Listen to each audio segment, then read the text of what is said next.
خواتین کا جلوس اذاں میں شریک ہونا. اب آپ نے شام غریبہ کی مثال دی. میں اپنی بہن بیٹی اپنی خاتون کو کیوں شام غریبہ میں بھیجوں گا اگر مجھے یہ احساس ہوگا کہ ہاں مرد بھی ہو سکتے ہیں اور مجھے نہیں معلوم کہ مرد وہاں بیٹھے ہیں اور خواتین وہاں بیٹھی ہیں, تب جا کے چراغ گل ہو رہا ہے. اسی طرح جلوس اذاں میں خواتین ہیں اور مرد ہیں, تب جا کے میں ان کو بھیجوں گا. کیا میں ذہنی طور سے مطمئن ہوں گا؟ سب سے پہلے بات تو کہ جو جلوس اذاں ہم نکالا کرتے ہیں وہ دن کے وقت میں دن دہاڑے نکلا کرتے ہیں سب سے پہلے. دوسری بات یہ ہے کہ اگر آپ کو اپنی خواتین کو جلوس اذاں میں بھیجنے سے اعتراض ہے یا پریشانی ہے یا آپ اس کو معیوب بات سمجھتے ہیں تو پھر حج میں کیا کریں گے؟ دیکھیے فقہ کی اصطلاح میں ادلہ اربعہ میں یا دیگر اصولیات میں اگر کسی شے کی حرمت ثابت نہ ہو پائے تو خود بخود اس کے جواز کی راہیں نکل جاتی ہیں. اگر خواتین یا مرد کا ایک محفل میں شریک ہونا, اور یہ محفل یقیناً دینی ہونی چاہیے یا اس کا مذہب سے کوئی تعلق ہونا چاہیے, اگر ان کا شراکت ایک ساتھ باہمی شراکت کرنا گناہ ہوتا, حرام ہوتا, تو حج کے بارے میں آپ کیا کہیں گے؟ دیکھیں اللہ نے مناسک حج کتنے مشکل ہیں, ہے نا. مثلاً آپ دیکھ رہے ہیں کہ شیشہ نہ دیکھیں, ذرا سی بات پہ کفارہ ہے, آپ کو بکرا ذبح کرنا پڑ جاتا ہے. جب اللہ نے اتنا اہتمام فرما دیا تو اگر مرد و خواتین, مرد و زن کا ایک اجتماع میں ساتھ شریک ہونا اتنا باعث عیب ہوتا, اتنی اس میں پریشانی ہوتی, تو اللہ کہتا کہ مرد کو الگ رکھو, عورتوں کو الگ رکھو. اور جہاں اتنے سارے انتظامات ہو رہے, کیا مسئلہ تھا کہ خواتین کا ایریا الگ سے بنا دیتے طواف کے لیے, مردوں کا انتظام الگ سے کر دیتے؟ نہیں تھا نا مسئلہ. تو جب آپ کو وہاں مسئلہ نہیں ہے تو جلوس سے کیا مسئلہ ہے؟ اب جو علماء, اب چونکہ آپ نے یہ جو بات کی وہ عوام کی بات نہیں ہے, یہ بات علماء کرام بھی کرتے ہیں, لیکن بیشتر اوقات یا بعض اوقات ایسا بھی ہوتا ہے کہ علماء کے درمیان خود اتفاق رائے نہیں ہوتا, خود اختلافات, حسد, جتنا بلکہ علماء میں اختلافات ہوتے ہیں نا اتنے امت میں بھی اختلافات نہیں ہوں گے, اتنے عوام میں اختلافات نہیں ہوں گے. تو جو علماء اس حوالے سے کہتے ہیں کہ خواتین کو کیا ضرورت ہے نکلنے کی, تو سب سے پہلے مناسک حج سے جواب دوں گی اور پھر آؤں گی میں اپنے مدعے کی جانب. خدا کی قسم اگر خدا چاہتا ہے نا کہ مناسک حج ادا ہوں, تو وہ چاہتا ہے کوئی ابراہیم بھی بنے, کوئی قربانی دے, کوئی اسماعیل بھی بنے. تو وہ چاہتا ہے کہ صفا و مروہ کے درمیان کوئی حاجرہ جیسا بھی ہو جو دوڑتا ہوا نظر آئے. خدا کو امثال چاہیے, خدا چاہتا ہے, خدا نے ایک ڈیوائن سٹوری کریٹ کر دی ہے, وہ یہ مناظر کو زندہ کرنا چاہتے ہیں, وہ چاہتا ہے یہ ہمیشہ قائم رہیں. اور اگر آپ یہ سمجھتے ہیں, مجھے آپ کا ایک سوال بہت پسند آیا ہے یا پسند آتا ہے, اکثر سنتی ہوں میں, آپ نے ایک سوال کیا تھا کہ خواتین نبی کیوں نہیں ہوتی؟ جی, نبیہ کیوں نہیں ہوتی, ولیہ کیوں نہیں ہوتی, یا ولایت بہرحال اس کو چھوڑ دیجیے, نبوت خواتین کو کیوں نہیں ملتی؟ تو دیکھیے ہر منصب کی ایک ریکوائرمنٹ, ایک تقاضا ہوتا ہے. نبوت کا تقاضا کیا ہے؟ نبوت کا تقاضا یہ ہے کہ مثلا تبلیغ دین کی جائے, پتھر بھی کھانے پڑیں گے, رات دن باہر بھی نکلنا پڑے گا, لوگوں کے گھر جا کر لوگوں کو پیغام امن, پیغام خدا بھی دینا پڑے گا, مرد و زن سب سے مل کر گفتگو کرنی پڑے گی. یہ تقاضا ہے نبوت کا. خاتون ہونے کا کچھ اور تقاضا ہے. خاتون ہونے کا تقاضا کیا ہے؟ ایک خاتون ہونے کا تقاضا کیا ہے کہ باحجاب ہو, ظاہر رات میں پروٹیکشن کی وجہ سے باہر نہیں جا سکتی, ہر مرد و زن سے تبلیغ کے لیے بات نہیں کر سکتی. مثلا ایک ٹیچر ہونے کا تقاضا اور ہے, ڈاکٹر ہونے کا تقاضا اور ہے. تو جب ان کے تقاضوں میں اور ان کی جو ریکوائرمنٹس ہے اس میں اختلافات ہے نا, ٹھیک ہے, سمجھ جاؤ میری بات. جب جو نبوت چاہتی ہے وہ عورت کے اندر جو ریکوائرمنٹس ہے وہ موجود نہیں ہے, دونوں کی ریکوائرمنٹس نہیں ملی. تو یہ وجہ ہے کہ ایک عورت جو ہے وہ نبی نہیں بن سکتی. لیکن مجھے بتائیے بغیر ہاجرہ کے کوئی اسماعیل بن جائے گا؟ بغیر مریم کے عیسیٰ ہو سکتے تھے؟ اگر مریم خدا کی بات پر, خدا کی رضا کے آگے سربت سجود ہو کے یہ نہ کہتی ہاں خدا میں تیار ہوں اس بڑی قربانی کے لیے, کیسے ممکن تھا؟ شراکت لازمی ہے. اور خدا کی قسم اب میں جو جملہ کہنا چاہتی تھی اور آپ نے جو سوال کیا, حقیقتاً اس کا جواب کہ اگر آپ یہ سمجھتے ہیں کہ کوئی جلوس خواتین اور بچوں کے بغیر ہو سکتا ہے تو خدا کی قسم کربلا نامکمل ہے, دین نہ ہوتا. خدا کی قسم شاہ است حسین, بادشاہ است حسین. اگر حسین دین ہے نا, اگر حسین شاہ ہے نا, اگر حسین دین کو بچانے والے ہیں, دین کی پناہ گاہ ہے نا, اگر حسین نہ ہوتے دین نہ بچتا. تو مجھے کہنے نہیں, اگر زینب نہ ہوتی نا تو نہ دین بچتا, نہ حسین بچتے, نہ کربلا بچتی. جناب زینب نے ایک مرتبہ, اور جو آپ نے کہا کہ خواتین میں, میری خاتون ہے, میری زوجہ ہے, میری بہن ہے, میں کیسے حوالے کر دوں؟ جناب زینب جواب دے رہی ہیں اس کا. جناب زینب نے ایک مرتبہ ابن زیاد کو دیکھا, اور کہا کہ معیوب ہے اور محال ہے کہ مجھ جیسی خاتون کے جس کا نام بذریعہ وہی زمین پر اترتا ہے میں تجھ سے کلام کر سکوں، مگر میں تجھے بتاؤں میں انما کی آیت ہوں، میں حل عطا کی آیت ہوں، اور آیت قرآنی اگر بازار اور دربار میں بھی رہے تو اس کی عزت تکریم اور وقار میں کوئی کمی بیشی واقع نہیں ہوتی ہے۔ اور یاد رکھنا اگر قرآن جزدان کے بغیر بھی ہو تب بھی اس کا عزت، شرف، کمال، مرتبہ، مقام اتنا ہی بلند رہتا ہے۔ بی بی فرماتی ہیں آج تو دیکھ رہا ہے، آج میرے کلام کے آگے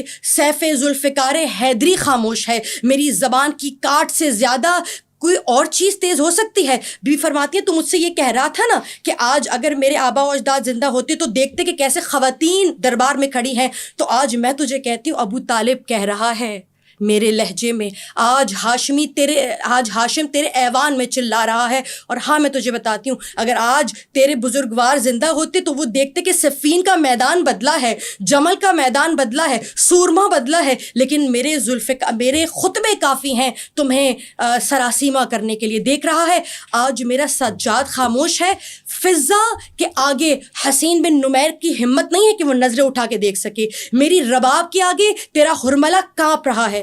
تو حقیقتاً اگر یہ خواتین نہ ہوتی میرا نہیں خیال کہ کربلا ہم تک اس طرح سے پہنچ سکتی۔ خاتون کا ہونا ہر شے میں، ہر چیز میں اس کی شراکت ضروری ہے۔ اگر جلوس میں آپ سمجھتے کہ خالی مرد حضرات کافی ہوتے تو یقیناً آپ علم اٹھا رہے ہوتے، نہ بچوں تک وہ تہذیب منتقل کی جا سکتی تھی۔ اگر خواتین نہ ہوتی تو آج سوال بھی نہ کرتے آپ کہ بھائی یہ جلوسوں کا سلسلہ جاری کرنے کی ضرورت کیا ہے۔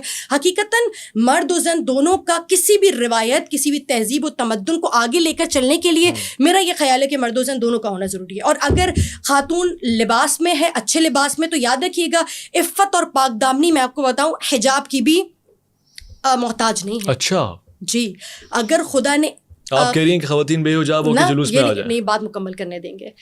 عفت اور پاک دامنی یہ ہے کہ رضائے خداوندی کے آگے اپنے سر کو تسلیم کر دیا جائے۔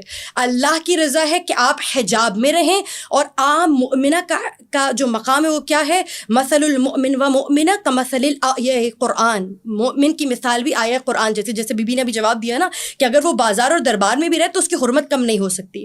اور حقیقتاً مسئلہ یہ ہے کہ یہ جو مومن اپنے گھر سے باہر مومنہ گھر سے باہر نکلی، اگر اللہ کی رضا کے لیے باہر نکل رہی ہے تو عفت اور پاک دامنی کا تقاضا یہ کہ اللہ کی رضا کو پورا کیا جائے۔ لیکن اگر اللہ کی رضا یہ ہے کہ اے زینب، اے حسین، آپ کی بہنوں کا پردہ لٹ جائے گا، آپ کی بہنوں کی چادریں چھن جائیں گی، تو اللہ کی رضا کے لیے اس چادر کا لٹا دینا بھی پاک دامنی ہے، عفت ہے۔ تو آپ کیا سمجھ رہے، کیا جناب زینب کبریٰ کی اگر چادر چلی گئی تو کیا وہ عفت اور پاک دامنی کے درجے سے نیچے آ گئے؟ نہیں، اصل میں حقیقتاً رضائے الہی سب کچھ ہے۔ اگر رضائے الہی ساتھ ہے تو اگر بازار میں چادر چھن بھی جائے تو پاک دامن بیبیوں کی عزت و تقریب میں کوئی کمی نہیں آتی۔ اللہ کے رسول نے پسند نہیں فرمایا اس عمل کو جس میں خود اپنی ذات کو کسی طرح سے زرد و کوب میں لے کر آنا یا اپنی جسم کو نقصان پہنچانا۔ کیا اسلام کے دامن میں حضرت امیر حمزہ کے علاوہ دیگر شہداء نہیں تھے؟ آپ نے تو کبھی کسی کا ماتم اس طرح سے نہیں کیا، یا سمجھ لیں کہ جسے آپ ماتم کہہ رہی ہیں اس طرح سے سجا کے سنوار کے محفل کا انعقاد کر کے برملا برجستہ، کیا یہ شریعت اس کو پسند کرتی؟ اور میں نے اس کوشچن پھر بھی ایک منٹ کے لیے سائڈ میں رکھ دیا۔ میرا بنیادی سوال یہ تھا کہ ایک ماں اپنے بیٹے کو اس کی اجازت کس نیت سے، کس ارادے سے اور کس صبر سے دے سکتی؟ کیا یہ عقل کے منافی نہیں ہے؟ وہ مائیں جو بچوں کو جہاد کی اجازت دیتی ہیں تو وہ کس لیے دیتی ہیں؟ اور یہ ٹریننگ جہاد، کیا آپ اگر جہاد پہ جاتے ہیں تو کیا ایسے ہی بس تلوار اٹھائے چلے جاتے ہیں؟ مشق کرنی پڑتی ہے، اپنے بیٹے کو اس کے لیے تیار کرنا پڑتا ہے۔ اول بات تو اگر آپ اسپیسیفکلی خونی ماتم کا کہہ رہے ہیں تو علماء کے درمیان اس میں اتنا اتفاق رائے نہیں ہے، اختلاف پایا جاتا ہے۔ میں دیگر اہل تسنن یا اہل تشیع علماء کے درمیان کے اختلافات کی بات نہیں کر رہی، خصوصاً اہل تشیع کے درمیان بھی علماء کے درمیان بے انتہا نا اتفاقی ہے اور اختلاف ہے اس میں کہ یہ خونی ماتم کیا جائے یا نہ کی جائے۔ تو میرا خیال ہے اس پر تو ہمیں بحث نہیں کرنی چاہیے، یہ علماء کا کام ہے۔ لیکن اگر آپ نارمل ماتم کی بات کر رہے ہیں جو باقاعدہ انعقاد کیا جاتا ہے ہماری محافل میں، اور خواتین بھی کرتی ہیں، مرد بھی کرتے ہیں، یا ہم چاہتے ہیں ہمارے بچے بھی کریں، ہم تو واقعاً بات تو یہ کہ ہم چھوٹے سے بچے کو 6 مہینے کا بچہ بھی اگر آپ اس ٹائم میں یا حسین کہیں گے تو ہمارا بچہ یا حسین کے نام حسین پر اپنے ہاتھ کو سینے پر رکھ لیا کرتا ہے, کیونکہ ہم سکھا رہے ہیں, ہم ٹریننگ دے رہے ہیں. اچھا. ہمارے نزدیک اگر آپ عقل کی بات کریں گے تو ہمارے نزدیک ہم آواز حسین, جس میں امام فرماتے ہیں حل من ناصر ینصرنا, کے لیے اپنے بچوں کو تیار کر رہے ہیں کہ جب وقت کے امام زمان, ہمارے وقت کے امام آئیں اور جب وہ پکارے تو ہمارے بچے انٹرین نہ ہوں. یہ ہمارے نزدیک ایک ٹریننگ ہے جس کو ہم دے رہے ہیں.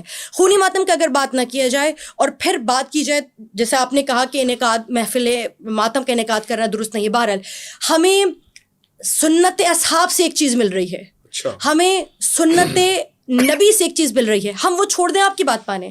میرے سامنے ایک روایت کھلی ہوئی ہے, کتاب کا نام ہے کنز الاعمال, اور عبداللہ بن اکرمہ روایت کرتے ہیں کہ بڑی تعجب کی بات ہے کہ میں نے حضرت عمر رضی اللہ تعالی عنہ کو نوحہ کرتے ہوئے سنا, اور جب میں نے انہیں منع کیا کہ آپ نوحہ نہ کریں, لوگ آپ کو دیکھ رہے ہیں, تو خالد بن ولید کی یاد میں وہ اس قدر روئے اور باقاعدہ ان کے سامنے 7 عورتیں روتی رہیں, اپنا سینہ پیٹتی رہیں, لیکن بجائے وہ ان کو روکتے اور ان کو خاموش کراتے, اپنے گریبان کو چاک کیا, چہرے پر مارا, اور لوگ ان تمام تر حالات کو دیکھتے رہے, آپ کو پانی پلائے, حتیٰ کہ آپ پر غشی طاری ہو گئی. اور حضرت عمر نے آپ کو لوگوں کو روکا کہ مجھے مارنے سے یا مجھے رونے یا گریہ کرنے سے نہ روکا جائے. اس کے علاوہ ایک اور روایت میرے پاس معجم الکبیر سے, جس میں حضرت عمر ایک اور مقام پر ہمیں خالد بن مکرون کے رحلت کے وقت ہمیں روتے ہوئے نظر آ رہے ہیں. تو یعنی سمجھ میں آ رہا ہے کہ ماتم کرنا کسی طور سے واہن مذہب نہیں ہے, یا یہ سنت